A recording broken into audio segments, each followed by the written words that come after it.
Well, hello, everybody. We've got, I think, 6 of you here right now, and another handful should be joining us shortly. I know one person who contacted me and said they couldn't make it, but right now we've got Tracy, Ashley, Marta, Crystal, Melinda, and Andrew, and I think that's it. I don't think I'm missing anybody else. So welcome. As I say, this is going to take less than an hour, and I'm going to be recording this, and I will eventually be able to upload it. It'll take until tomorrow to do that to YouTube, and then I'll post a link to it. So I want to get started right away by just kind of sharing a little quick poll here.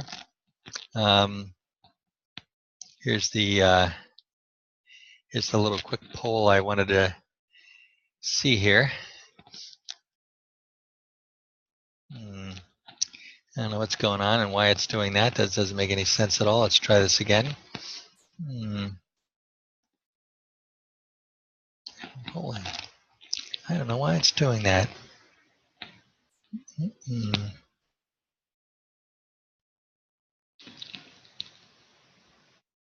Well, I have no idea why it's not launching the poll that I want to poll. The beauty of Zoom. Anyways, we'll get started without the poll.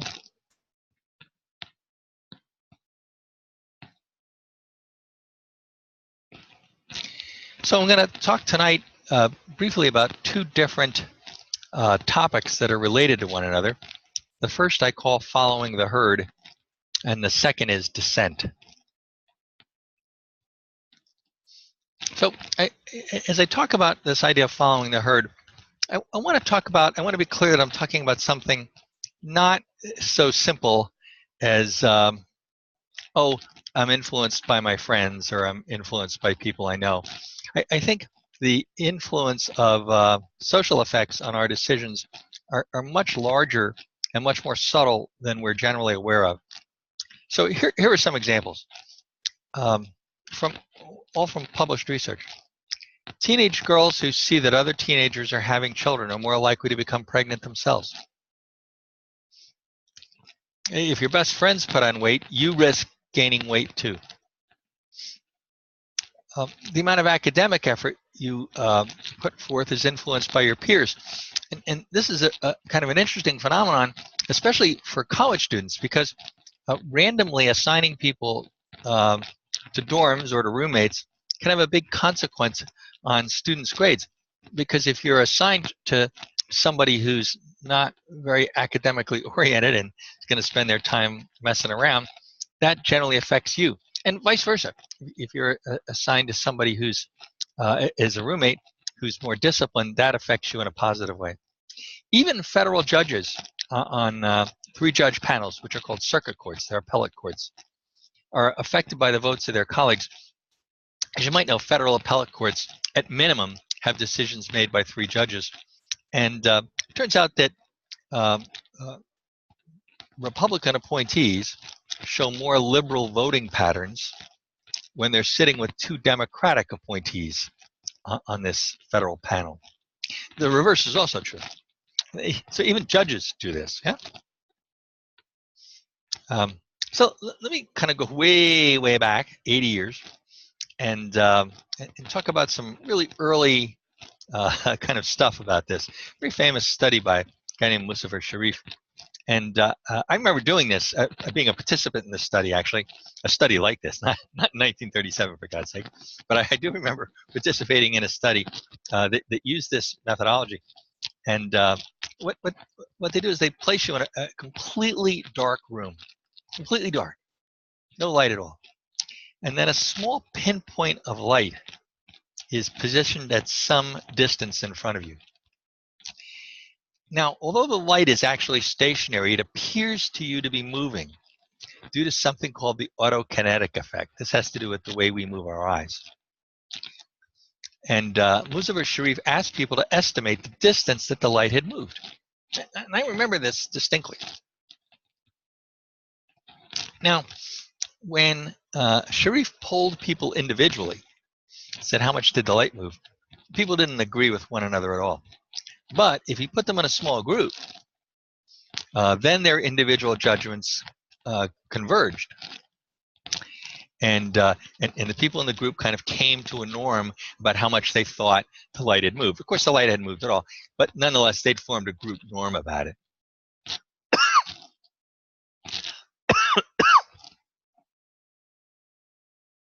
What was interesting is that different groups formed different norms, and they were very committed to those norms. A powerful example of social influence in a very simple perceptual experiment. Now, social influence can affect us in two ways. First, others' actions and thoughts can convey information about what might be best for us, and that might be positive, right? And of course, also through peer pressure. We care generally about what others think of us, so we might have a tendency to go along with the crowd. The concept of pluralistic ignorance suggests that sometimes we follow a practice or a tradition not really because we like it or even think it's defensible, but because we think most other people like it. So we just follow it. And I'm going to give you some interesting examples of that I suspect you'll find a bit surprising, but that clearly affect decisions. So let's start with something really simple. Imagine, as one study did, I asked the following question of a number of people. Which of the following do you feel is the most important problem facing our country today? I think this study is about 20 years old or so, but the options were economic recession, educational facilities, subversive activities, mental health, crime and corruption. Now, when you ask people privately, only 12% chose subversive activities. But if people were exposed to a consensus of a group, even if that consensus wasn't real, if they were exposed to a consensus of a group that had selected subversive activities, suddenly 48% chose it. So the rate of choosing this option quadruples. Here's another one. Again, I show this to a bunch of people individually. Here's the statement: free speech being a privilege rather than a right. It is proper for a society to suspend free speech when it feels threatened. When you ask people privately, only about 20%, 19% to be precise, but roughly 20%, 1 out of 5, agree with that statement. The vast majority do not, of course. But if you're exposed to the idea that 4 other people agreed with that statement, then suddenly 58% of people agree. Yeah? In essence, the rate of agreement triples. So our opinions about what matters and political opinions can be quickly shaped by group norms, or at least what we believe to be group norms. Robert Shiller, the well-known economist, I believe he's based at Cornell, has emphasized this effect of the group and group norms in economic markets. Shiller was kind of well known for many things, actually. Very interesting guy. But he's one of the very small number of people who predicted in advance the speculative boom and the financial crisis that started in 2008. And he emphasized the role of herd behavior, following the herd.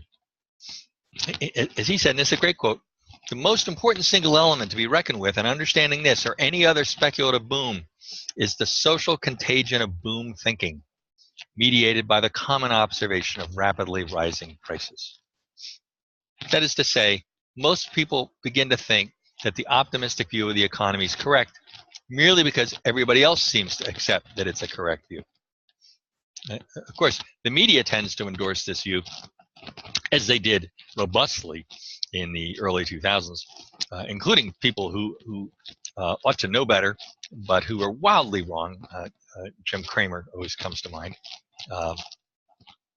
And the media begins to describe it as a new era, something new is happening. But it's never a new era, of course. Now, here's some other examples that might surprise you a bit.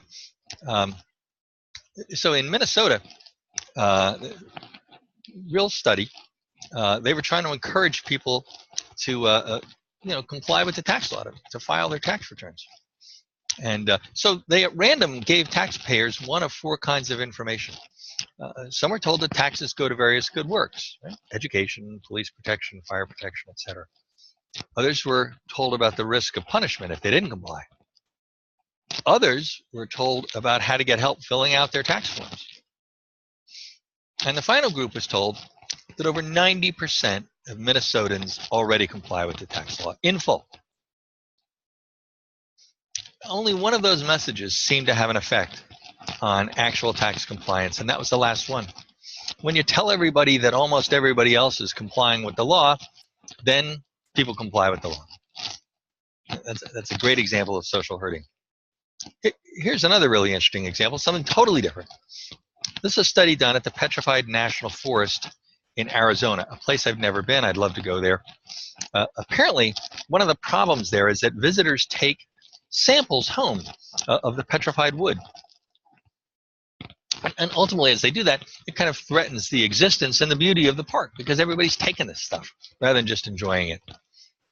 So in a study that was organized by a very famous social psychologist named Robert Cialdini, they changed signs on the trail every 2 hours. So one of the signs was, many past visitors have removed the petrified wood from the park, changing the natural state of the petrified forest. The other sign said, please don't remove the petrified wood from the park in order to preserve the natural state of the petrified forest. And as they changed the signs every 2 hours, they had observers watching people, quietly and unobtrusively, to see how many people were taking samples, were picking up souvenirs of the petrified wood. The second message was much more effective than the first. Now, why was that first message ineffective? Because here's what it's conveying in a subtle way. It's saying, well, many past visitors have removed the petrified wood from the park, changing the natural state of the petrified forest. So when people hear that, they know, hey, you know what? Lots of people are removing the petrified wood from the park. Guess it's okay for me to do it. Another example of this is something that somebody pointed out. I don't know if it was a result of a study or what, about fundraising, either on the radio or on television. When people are raising money for a charity, imagine you're listening to public television or public radio, or there's been a disaster like a flood or a hurricane, and there's a television show, perhaps with musicians, and they're there raising money. And imagine that the host says to you, we have plenty of volunteers waiting here to take your call, so please call now. Now, instead of that, imagine that the host said, we have our volunteers are very busy right now taking calls. So if you call and you can't get through, because we're very busy, and we want to get everybody's call. So if you call and you can't get through, please call again. Now, which of those two messages might lead people to call more? Now, think about that. Well, the one that leads people to call less is the one when the host says, we have plenty of volunteers here waiting to take your call, so please call now. Why does that make people call less? Because it conveys that not many people are calling, right? We got plenty of volunteers here waiting to take your call. Apparently, you're thinking, nobody's calling. Why should I call? Nobody's calling. We have kind of a social influence effect. You're following the herd effect. Oh, but when I hear, our volunteers are very busy taking calls from so many different people. So if you try to call and you can't get through, just dial again. We very much want to take your call. Apologies if we're busy, but just dial again. And people call more because they're like, you know what? I guess a lot of people are calling. I'll call too. Now, these seem like really subtle effects, but many of them are kind of counterintuitive. I think you'll agree. And people aren't even aware of the fact that their behavior is being shaped by these effects. In none of these examples are people even remotely aware that their behavior is being affected by others. Here's another study that was done in Montana in an attempt to reduce drinking and smoking on college campuses. It turns out that we know from research studies that most students believe that alcohol abuse is far more pervasive than it actually is. So Montana put advertisements on college campuses, on their state college campuses, and said most, 81%, of Montana college students have 4 or fewer drinks each week. And they said another thing they put up was most, 70%, of Montana teens are tobacco free. Both of these led to an apparent decrease in drinking and in smoking based on survey behavior. Here's a really fascinating study about energy usage. So I want you to think of yourself in this situation. This study involved 300 households in California. Each household was informed about how much energy they had used in previous weeks. And the data they were given, the data were real data. They were informed about how much energy they had used in previous weeks and the average consumption of other households in their neighborhood. So now you know how much your household used, and you know how much other households used in your neighborhood. So what happens?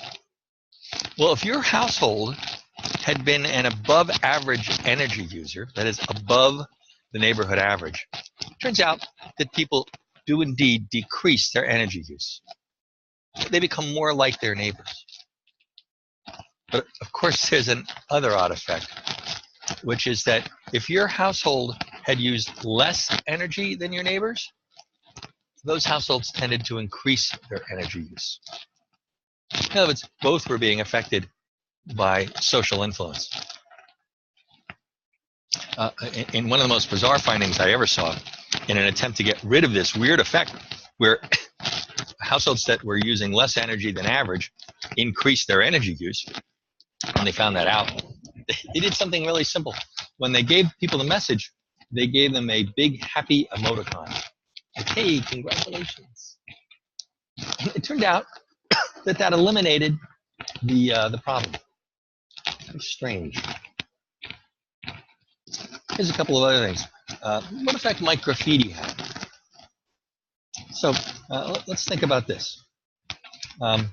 Imagine an alleyway by a shopping mall where shoppers typically park their bikes. So this was a real study. While the shoppers were at the mall, so they park their bikes, the shoppers go into the mall.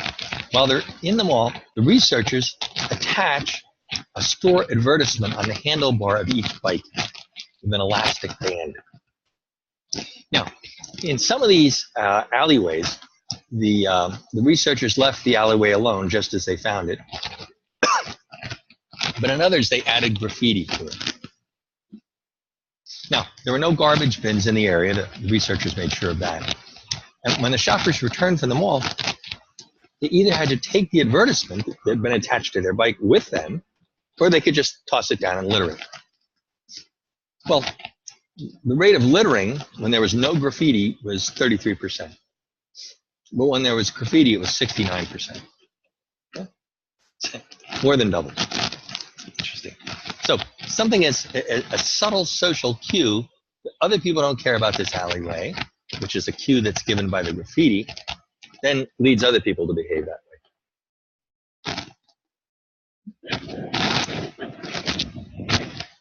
Here's another example. A parking lot had multiple pedestrian entrances. Researchers blocked off some of those entrances with some temporary fences. They put signs on the fences indicating that when people return to their cars, they shouldn't use this entrance. Instead, they should enter the lot through another entrance, which was located about 200 yards away. Now, the researchers left just enough of a gap between the fencing that a person could pass through it, he or she really wanted to. Now, they also placed a sign there that said, on the fence, that said, locking bicycles to the fencing is prohibited. So here was what they did. The key aspect was, at some of these pedestrian entrances, the researchers placed 4 bicycles, and they were simply parked next to the fencing. In other of the pedestrian entrances, all done at random, the bikes were locked to the fence, despite the sign being there that said they shouldn't be locked to the fence. So when the bikes were positioned next to the fence, they weren't locked, 27% of the people slipped through that little gap in violation of the sign, saying you don't want you to do that. But when the 4 bikes were locked, 82% stepped through. Yeah, almost tripled. Again, very, very subtle effects. Again, social behavior affecting the real life decisions that people are making. I'll skip over this and just go to one of my favorite things, which is making you think a little bit, I hope, about the refrigerator where you work. So if you're like me, on our floor, we actually have 2 refrigerators on our floor, amazingly. And after years of having none, we now have 2. And, you know, sometimes they become pretty crazy, don't they? Some examples of what they might look like on your floor. Here's an example of a desk that's a total mess. And so the question is, do these things matter? How do they affect your behavior?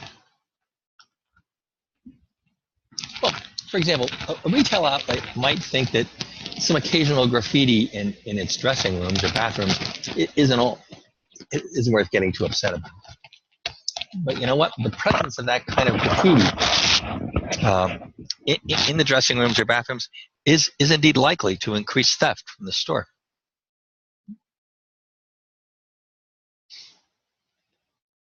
So, you know, I come back and I ask you, does it matter whether or not you choose to police or at least respond to people's lax behavior with the office refrigerator where you work? Allowing employees to leave their decaying fish tacos or 4-week-old milk in the fridge? Do you think that matters? Does it affect other behavior in the workplace? Well, I suspect it does, based on the research we've seen. As we get close to closing up here, I want to talk a little bit about the idea of herding, following the herd in auctions. So I think about an eBay auction, for example. So here's a weird thing. In auctions, starting with a low price often leads to higher prices at the end. That's, by the way, not true in negotiations, but or at least it's much more complicated in negotiations. But in auctions, it often does. Here's why. In negotiations, the number of people involved is usually determined by factors outside of the negotiation itself. You know, you already know up front, there's you and the car salesperson. That's it, or whatever. But in auctions, the number of people bidding is determined by factors that are at play during the auction. And if you can increase participation in the auction, that increases final prices. And that explains why starting low often leads to high ending prices in auctions. Here's why. First of all, a low starting price encourages more people to enter the auction. The price isn't that high, you jump in and you start bidding. Now, that increased traffic, the number of bids and the number of unique bidders has been shown to push up final prices. Also, when you start bidding early on, these bids kind of act as a subtle form of a sunk cost because you're investing time and energy. Now, you're not investing money unless you win, but you are investing time and energy. And you may know people who've done this. They get involved in an auction and they keep going back and they check and they put in another bid and then they go back and they check, etc. So over time, these people who are kind of bidding more, they escalate their commitment and they keep rebidding when they're outbid. So we know that when we have these auctions that start with low starting prices, the winners of those auctions spend more time bidding and make more bids than do the winners of high starting price auctions. So that's another effect of this low starting price. The third thing is that as more people are bidding, which happens because they see the low starting price, that leads both old bidders, that is people who have already been bidding, and new bidders to see the auction item as having greater value. In other words, well, a lot of people are bidding on it. It must be valuable. These people aren't idiots. Why would they be bidding on it if it's not valuable? And that encourages additional people to bid. This is kind of a bandwagon effect. I want to close this particular concept here by talking a bit about layoffs. And you might think, well, layoffs, how are layoffs affected by herding behavior, by social norms? So let me walk you through some basics.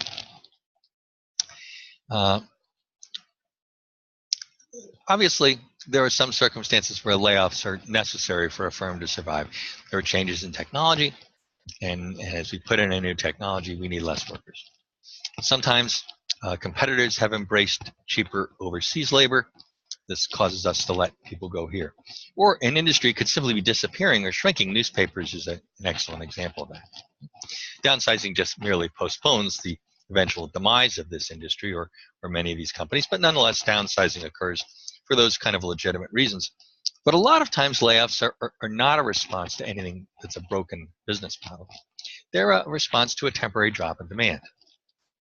A great example of this was what happened right after September 11, 2001, when virtually all major U.S. airlines, except one, you can guess who that was, had a lot of layoffs. Why? Because demand for flying went way, way down. By the way, as an odd effect of this, as people flew less right after 9/11 for the first 6 or 12 months after that, because they were afraid of flying, they drove more. And ironically, that led to an increase in deaths in automobiles, because automobiles are far less safe than flying in a plane. The question is, are these layoffs effective? Well, Southwest has never had an involuntary layoff in its 40-year history. Interesting. As its former head of human resources once said, if people are your most important assets, why would you get rid of them? But a growing body of research indicates that firms really do incur a lot of costs when they lay off workers. There's lots of examples that probably leap to mind to you. One is, of course, severance pay. Many companies offer some kind of outplacement assistance. That's a cost. They have to pay accrued vacation and accrued sick pay. The company subsequently faces higher unemployment insurance rates. When the business improves and they rehire people, that's another cost. The people who survive the layoffs often have very low morale and are very risk averse. Layoffs often lead people to sabotage the workplace.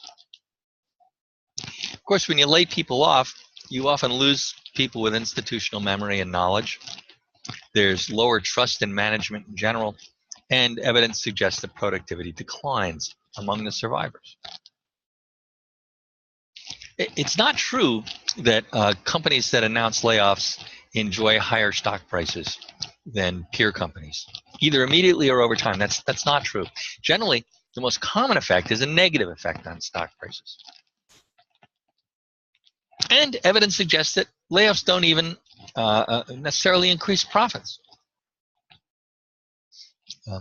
One study, for example, found that layoffs decreased subsequent profitability, even after controlling for prior profitability.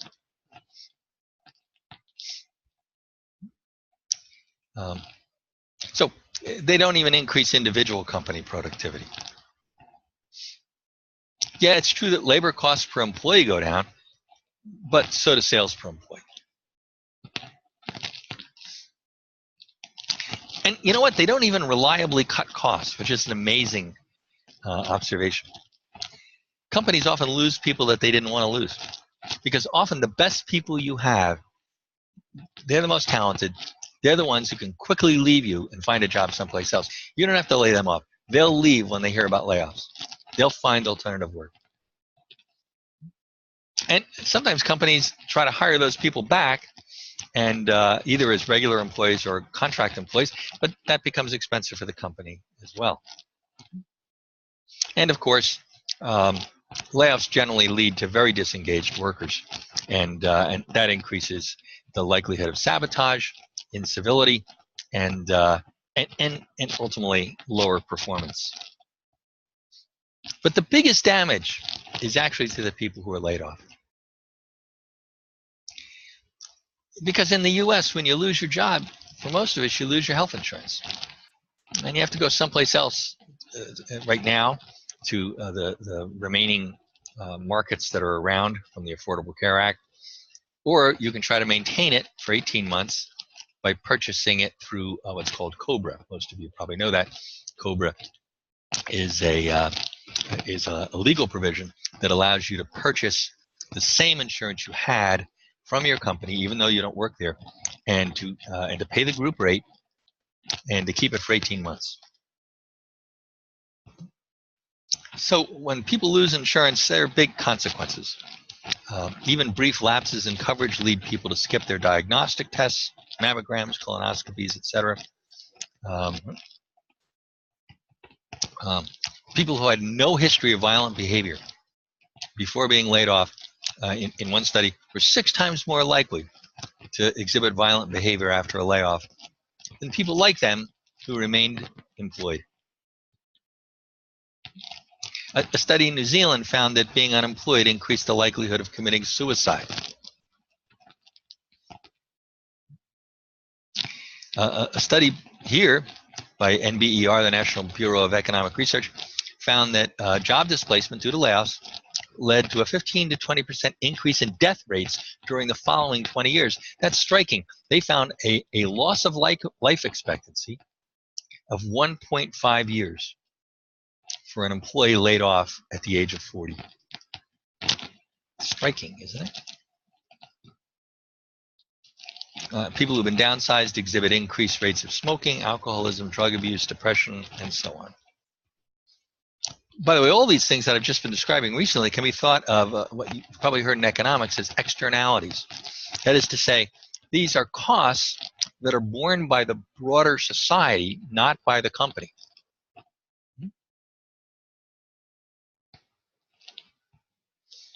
So despite all this research that it's not helping companies very much, and it's not helping managers, and it's not helping the people who are laid off, why do people keep doing it? Well, I don't know the full answer to that, but I know this. Studies have shown that corporate leaders, CEOs, feel a lot of pressure from media, analysts, market analysts, and their peers in their own company and in other companies to follow the crowd. So one study looked at this over a 15-year period, and they found what's called an adoption effect. That is, companies copy the layoff behavior of other firms to which they had social ties. So if I have a lot of social ties with companies that aren't laying people off, I'm much less likely to lay people off. But if my company has a lot of social ties through board connections or whatever those social connections are to firms that are laying people off, I'm much more likely to lay people off. Even if, in fact, these are firms in different industries entirely, where what's happening in their industry or at that company should have no relevance for my company.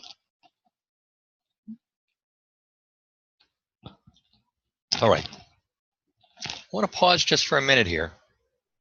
So we've been at this for about 35 minutes. And I just want to pause and see if anybody has any questions. If you do, could you please unmute yourself and feel free to ask me any questions. And after we're done with that, we can move on. Okay.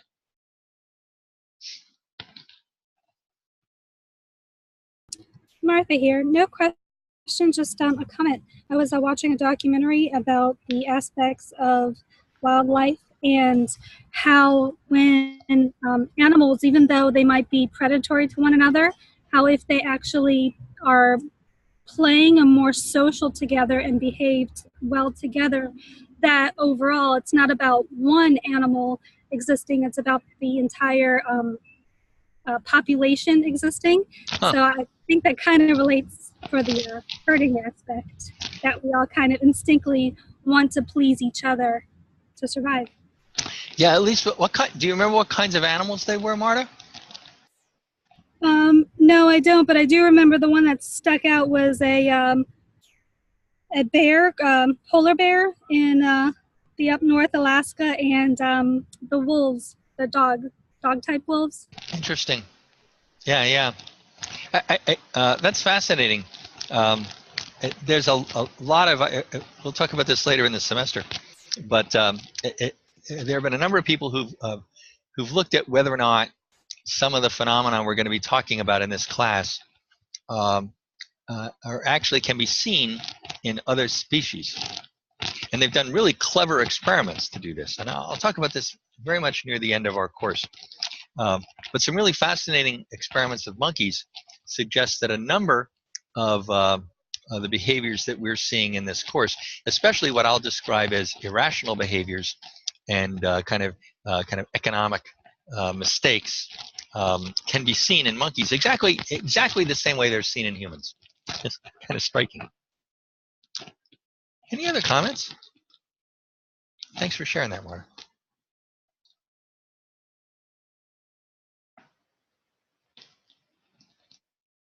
All right, so in the bit of time we have left, I want to talk a bit about the idea of dissent. So if we're always following the herd, what can get us to stop doing that?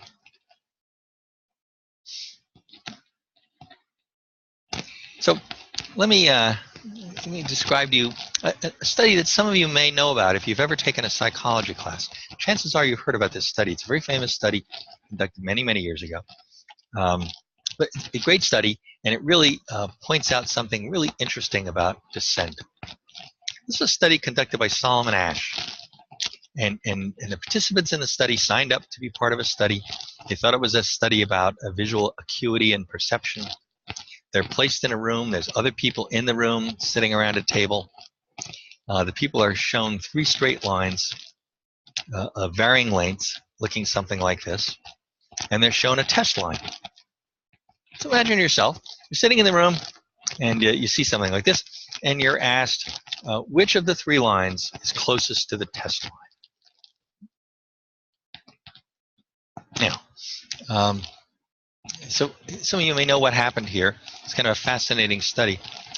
Imagine you're the 4th person sitting around a table. And the first person gets asked this question, and that person says, oh, it's definitely line C. Chances are you're feeling a bit puzzled at this point. But, okay. So then the second person gets asked the question, and they say, it's definitely line C. Third person gets asked the question, they say, yep, it's C. Now it's your turn. What do you say? Well, it turns out that if you're the 4th person there, a lot of you, almost half of you, will wind up saying C, even though your eyes are probably telling you it's B. If I had asked you, if you were the very first person, so you didn't hear anybody else report things, 99% of people give the correct answer. They know which line is the same as the target line. If one person preceded you and gave the incorrect answer, you know what? You still you have a 97% likelihood of giving the correct answer. What if 2 people preceded you? And they both gave an incorrect answer. Well, now your odds of giving the correct answer drop to 87%. What if 3 people precede you? Well, now they're down to 67%. What if 4 people precede you?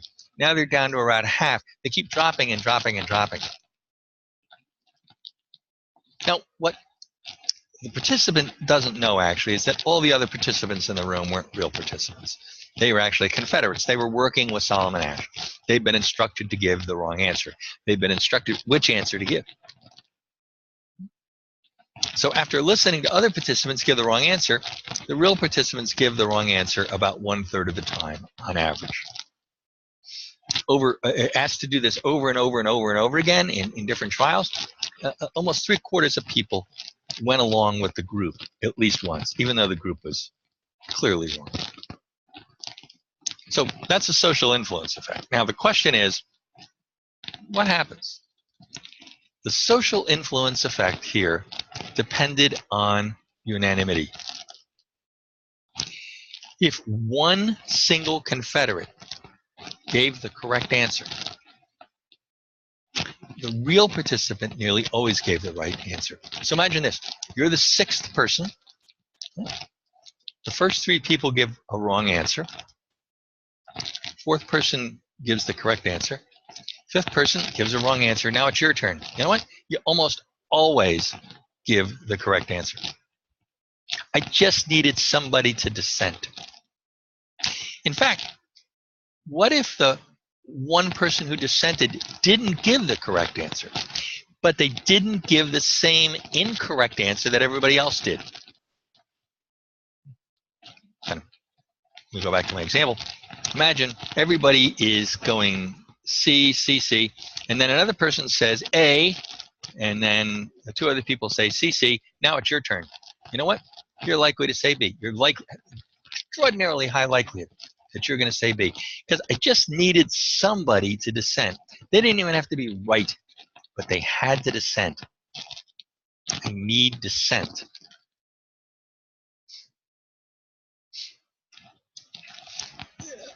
And a really clever flip on this study.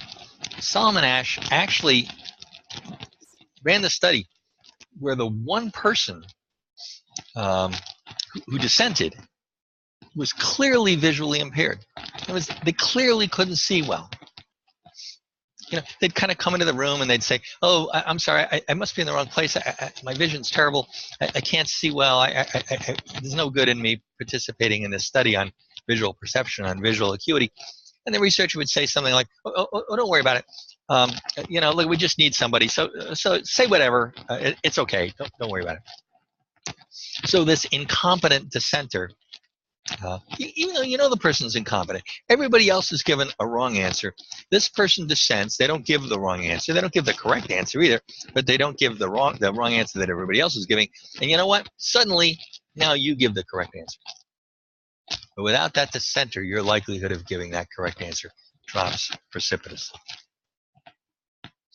And this, you might think this is that's probably a weird artifact, but this study's been replicated in 17 different countries and 130 experiments.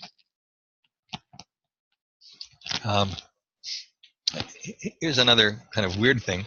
A researcher who was studying how schizophrenia manifests itself in family interactions and analyzed hours of videotapes of families where one member was diagnosed with schizophrenia, noticed that in each family, the members kind of trade off roles. What they call initiator, blocker, supporter, and observer. The initiator is somebody who offers fresh ideas, starts projects, advocates new ways of moving forward, kind of optimistic. The blocker is somebody who tends to question the merits of the initiator's ideas. The supporter takes one of those two sides, and the observer stays relatively quiet. This was a typical dynamic. And it's very tempting for us to dismiss blockers. It really is. But it turns out that blockers maintain a really important role in helping people make good decisions.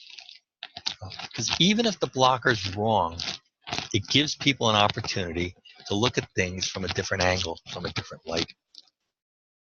As Justice Stephen Breyer, Supreme Court, said, the dissent, the blocker, it makes the other person take account of the point. They have to answer it or they have to take it into account. So blocking might not be pleasant, but it is a necessary component of healthy group dynamics and good decisions. Now, just to close up our evening here, my final point, NASA, unsurprisingly, of course, has done a lot of research into plane crashes. And their research really changed the way flight crews are changed. 70% of plane crashes appear to be the result of human error. And most of those human errors were related to something about team dynamics. This was observed in real crashes that were deconstructed, as well as mission simulations. So it's not a technical skill issue. It's much more a interpersonal team dynamic skill. By the way, as an example of that, I'll tell you something that's quite counterintuitive about when planes are most likely to have an accident. Ultimately, all of this led to what's called crew resource management training. The idea of this was to get away from the concept that, quote, the captain is the man, unquote.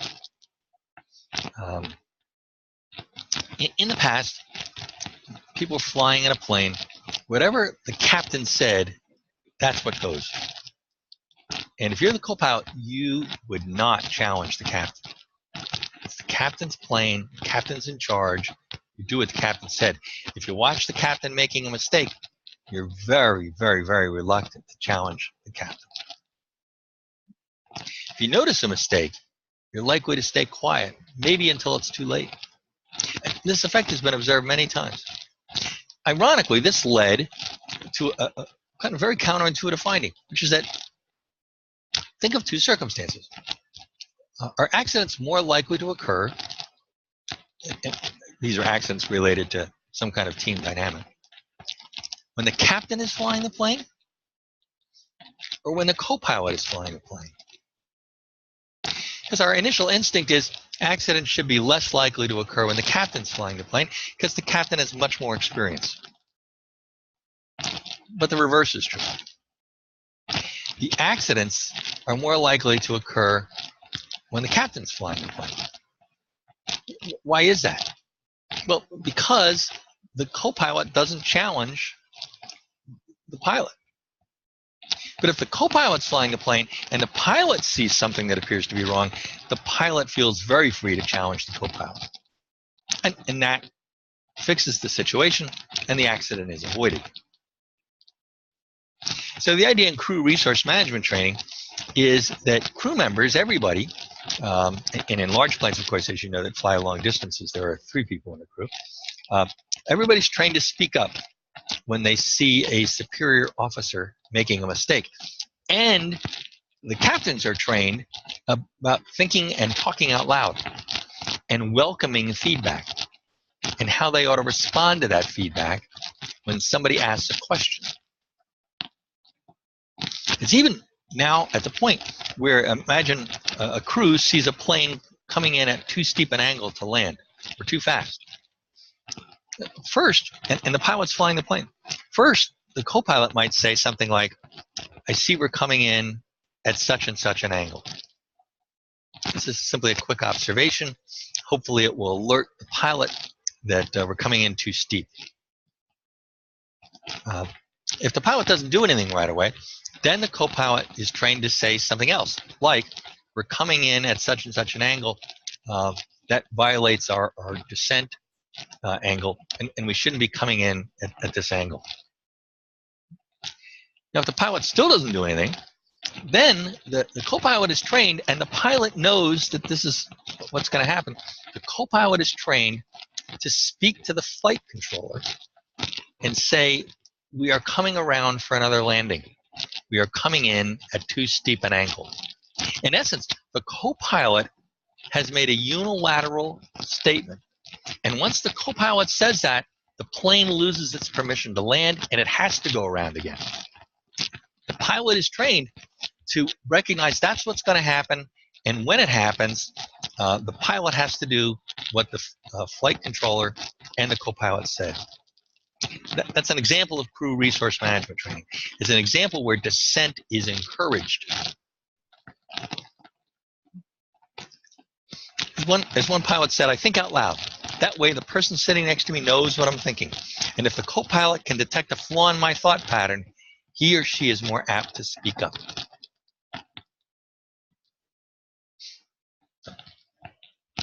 Similar approaches are now used in other places: operating rooms, emergency rooms, offshore drilling operations, nuclear power plants, etc. Because all of these approaches are based on the very well-established research that a dissenting voice, even one dissenting voice, Even an incompetent dissenting voice can matter. It can hold back irrational behavior.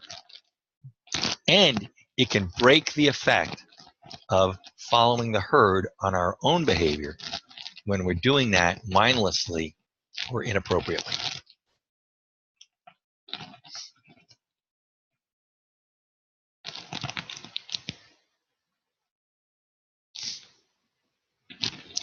Any questions? Any comments?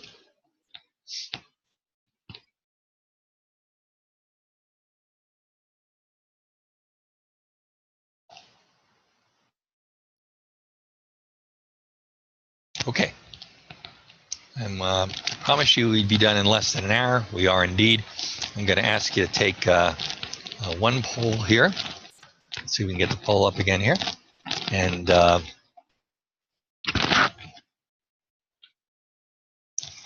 so you should be viewing this question, and we'll ask you to just give me some quick feedback about whether or not you found the session interesting and something that kind of went beyond the obvious about being influenced by our friends. And so if everybody can take an opportunity to vote, I would appreciate that.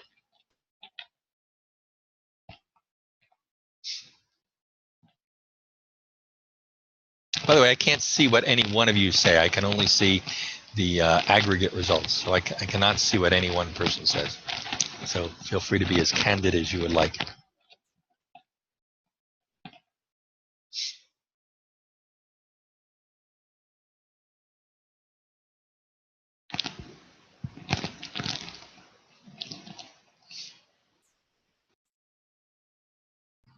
I don't see a poll popping up. I don't know why that is. 7 people have voted. Anybody else not seeing a poll popping up? I don't see it, but I voted in the very beginning when you showed it. Yeah, I didn't mean that to do that. Obviously, yeah. That was not the. This is not supposed to be the poll. It was supposed to show up in the beginning.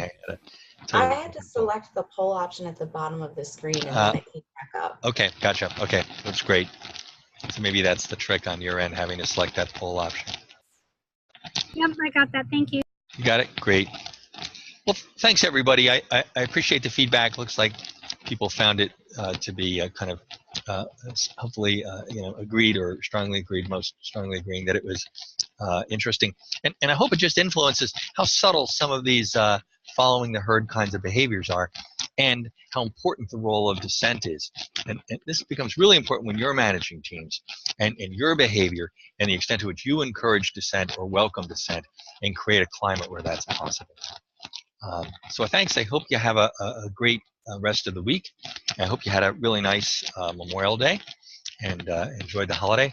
I will see all of you in Plymouth meeting next Monday, and I look forward to that. I think we have some really interesting things to talk about next Monday. I will quickly review what we did last Monday, try to put that in some perspective for you, taking 10 minutes, and then we'll move on and we'll do some other interesting things about, again, why it's so hard to make good decisions. Have a great week, everybody. Okay, thank you.